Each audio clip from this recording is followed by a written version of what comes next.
आज हम एक ऐसे सवाल पर बात करेंगे जो भारत के लोकतंत्र की आत्मा से जुड़ा है। सवाल ये नहीं है कि राहुल गांधी क्या बोले, कहाँ बोले, कैसे बोले। सवाल ये है कि क्या भारत के लोकतंत्र अब इतना कमज़ोर हो चुका है कि क्या सवाल पूछने की आज़ादी को भी अदालत तय करेगी। सुप्रीम कोर्ट के जस्टिस दीपांकर दत्ता की टिप्पणी ने एक नई बहस छेड़ दी है। उन्होंने कहा है कि राहुल गांधी को सोशल मीडिया पर नहीं, संसद में बोलना चाहिए, ठोस सबूतों के साथ बोलना चाहिए। लेकिन क्या यह कोर्ट का काम है कि वह तय करे कि विपक्ष का नेता क्या बोलेगा? क्या यह टिप्पणी सिर्फ राहुल गांधी पर है या यह उस विचारधारा पर हमला है जो सत्ता से सवाल पूछती है? देखिए, सत्ता हमेशा सवालों से डरती है। यह कोई नई बात नहीं है, लेकिन जब सवाल पूछने वाले को एक बार या बार बार निशाना बनाया जाए, उसकी देशभक्ति पर सवाल उठाया जाए, तो यह सिर्फ एक व्यक्ति की बात नहीं रह जाती है।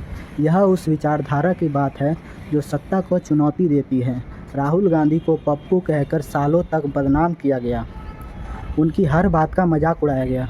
लेकिन जब वही राहुल गांधी बिना गोदी मीडिया के समर्थन के, बिना सत्ता के प्रचार तंत्र के, भारत जोड़ो यात्रा के जरिए जनता के बीच गए और नेता प्रतिपक्ष बने, तो सत्ता को बेचैनी होने लगी। सवाल यह है कि क्या सत्ता को सिर्फ वही आवाज़ सुनने की आदत है जो उसकी तारीफ करे, या यह लोकतंत्र की सेहत के लिए खतरनाक नहीं है? राहुल गांधी ने पूर्वी लद्दाख में चीन के अतिक्रमण का सवाल उठाया। यह सवाल सिर्फ उनका नहीं बल्कि हर उस भारतीय का है जो अपनी सीमाओं की रक्षा की चिंता करता है। लेकिन सुप्रीम कोर्ट की टिप्पणी ने इसे उल्टा कर दिया। कहा गया कि बिना ठोस सबूत के ऐसी बातें नहीं कहनी चाहिए। अरे, ठोस सबूत तो सरकार को देना चाहिए। जब सरकार खुद कहती है ना कोई घुसा है, ना कोई घुसा हुआ है, लेकिन उसी सरकार के रक्षा मंत्री कहते हैं मैं ऐसा नहीं मानता, तो जनता क्या समझे? क्या यह सवाल पूछना गलत है कि गलवान में हमारे 20 सैनिक शहीद हुए, लेकिन सरकार ने सच को क्यों छुपाया? क्या यह सवाल देशद्रोह नहीं है? सत्ता का काम है जनता को जवाब देना, ना कि सवालों को दबाना। राहुल गांधी ने जब पूर्वी लद्दाख का दौरा किया तो वहां के स्थानीय लोगों ने बताया कि चीन ने उनकी ज़मीनों पर अतिक्रमण किया है। यह बात उनके यूट्यूब चैनल पर मौजूद है, आप देख सकते हैं। एक स्थानीय निवासी कहता है 6 से 7 किलोमीटर अंदर आ गए हैं चीनी। प्रधानमंत्री कहते हैं कि 1 इंच भी ज़मीन नहीं ली गई। तो क्या जनता को चुप रहना चाहिए? क्या यह सवाल पूछना देशभक्ति नहीं बल्कि देशद्रोह है?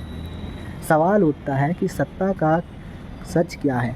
सरकार कहती है कि चीन के साथ बातचीत चल रही है, लेकिन किस बात की बातचीत? अगर कोई अतिक्रमण हुआ ही नहीं है तो बातचीत क्यों? विदेश मंत्री जयशंकर कहते हैं कि दोनों पक्षों ने एक दूसरे को ब्लॉक किया है, लेकिन यह ब्लॉक करने की प्रक्रिया में भारत की कितनी ज़मीन गई है? यह सवाल तो बनता है। और जब रक्षा मंत्री राजनाथ सिंह से पूछा जाता है कि क्या भारत की ज़मीन गई है, तो वो कहते हैं मैं ऐसा नहीं मानता। यह जवाब नहीं बल्कि सवालों को टालने की कोशिश है। लेफ्टिस्ट विचारधारा कहती है कि जनता को सच जानने का हक है, और अगर सरकार सच नहीं बताएगी तो विपक्ष का काम है सवाल पूछना। लेकिन सवाल पूछने की कीमत क्या है? राहुल गांधी पर मानहानि का केस। बीआरओ के पूर्व निदेशक उदय शंकर श्रीवास्तव ने राहुल पर केस किया है, लेकिन सवाल यह है कि क्या उनके पास ऐसी कोई खुफिया जानकारी है जिसके आधार पर वो राहुल गांधी को चुनौती दे रहे हैं? और अगर है तो क्या उन्होंने अपने विभाग से अनुमति ली? 2021 में सरकार ने गाइडलाइन जारी की थी कि रिटायर्ड अधिकारी बिना अनुमति के कुछ भी प्रकाशित नहीं कर सकते। तो फिर यह केस क्यों? क्या यह सवाल को दबाने की कोशिश नहीं है? लेफ्टिस्ट विचारधारा कहती है कि सत्ता हमेशा सच को दबाने की कोशिश करती है, क्योंकि सच सत्ता की नींव हिलाता है। अब एक और किस्सा सुनिए। पूर्व सेना प्रमुख जनरल नरवाणे की आत्मकथा 2023 में आने वाली थी, लेकिन वह किताब आज तक नहीं छिपी या छपी। क्यों? क्योंकि उसमें उन्होंने अग्निवीर योजना और पूर्वी लद्दाख की स्थिति पर सवाल उठाए थे। उन्होंने लिखा था कि अगर चीन और पाकिस्तान एक साथ हमला करें तो क्या होगा। यह सवाल सत्ता को असहज करता है तो किताब रोक दी गई। जब एक सेना प्रमुख की किताब छपने से रोक दी जाती है तो आम जनता और विपक्ष ठोस सबूत कहाँ से लाएगा। लेफ्टिस्ट विचारधारा कहती है कि सत्ता का काम है पारदर्शिता, ना कि सवालों को दबाना। अब सवाल यह है कि क्या कोर्ट को यह तय करना चाहिए कि विपक्ष नेता क्या बोले? क्या यह लोकतंत्र की आत्मा पर चोट नहीं है? जब कोर्ट कहता है कि अगर राहुल गांधी को सोशल मीडिया पर नहीं संसद में बोलना चाहिए तो क्या यह सवालों की आज़ादी पर हमला नहीं है?